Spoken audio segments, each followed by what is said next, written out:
Welcome back, YouTube, to Road to 500, Episode 5. Starting with the strength giants, let's get right into it. Starting off by flipping over gingerly that little stone to try to warm up my muscles for this movement, which is going to be the deadlift with chains.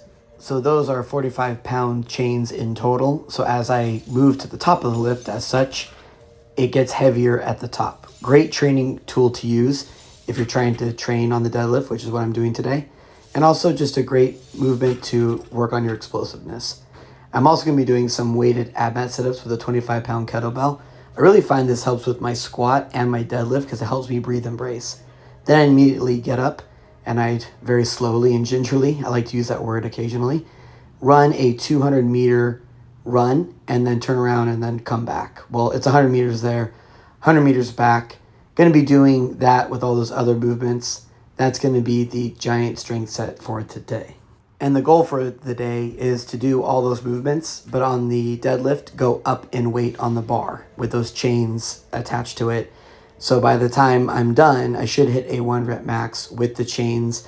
I'm definitely going to be a little bit ambitious today because I wanted to see if I was going to be able to hit the number I want to hit today. Because if I do that and I hit the number I want to hit today with those chains, then I know for a fact that I could pull 500 pounds on my next deadlift set.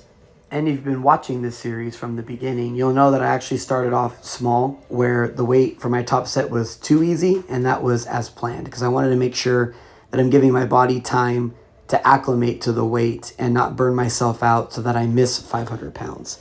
But today I'm definitely taking a big risk because I was supposed to do something else. I was supposed to do a completely different program today, but I kind of decided that I was going to try to push it, because if I could push it, and I kind of felt like with all these sets that I was doing, that I was moving really powerfully and very explosively. So I kind of felt like if I was able to hit a big number today, then I could actually attempt a 500 deadlift pull for the next time. But again, that's a big ask. But on my last session, on the last episode, I hit 475 pounds for an all-time PR with straps, because I've had to completely change my whole deadlift setup in order to accommodate the straps, because when I used to pull with a mixed grip, I could get my air embrace at the top, and with the straps, I have to get my air embrace at the bottom, and I found that to be a significant challenge for me. It's not something that I'm good at. So I've had to learn how to develop my own technique with my own levers that my body is built for in order to match that same strength that I was getting when I was doing mixed grip. But since I did 475 last time, it did seem relatively easy, and I allowed the bar to go up naturally. I didn't have to hitch or struggle that much. It just went up very naturally and very methodically and slow. So the idea was, well, what if I added chains to that 475 pounds that I hit for that PR? Then maybe I would be able to pull 500. I'm actually stronger and a lot further along the program than I anticipated. So this is 430 at the bottom and 470 at the top. And honestly, this moved super fast and with super speed. So I kind of thought, oh yeah, I'm definitely going to be able to do it today. I should at least get the bar to my knees, and I might fail it there, or I might be able to magically muster up the strength to pull it and hit 520 pounds total at the top with 480 at the bottom of the lift. So that's what I did. I loaded up the bar with 520 pounds total. That would be at the top of the lift. And because everything was moving so good, I thought I was going to have it, and I was going to struggle around the knees area. Hopefully I'd have the upper back strength to pull it. But it didn't even get off the ground. And that's because I felt a pinch in my left hamstring. And that kind of scared me a little bit. I've been lifting long enough to know that sometimes you just got to back off when something like that happens and not try to attempt it again.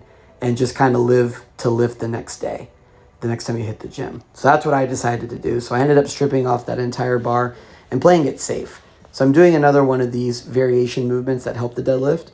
And normally I lift a lot of weight, but today I just decided to do 3 rounds and just to do some deadlift rows. So setting up like you would on your deadlift, but then just kind of just rowing it up instead of completing the lift like a deadlift. And that was just kind of to get some more volume and to kind of test that hamstring out, because I'm in a static hold on the hamstring to try to pump some blood in there.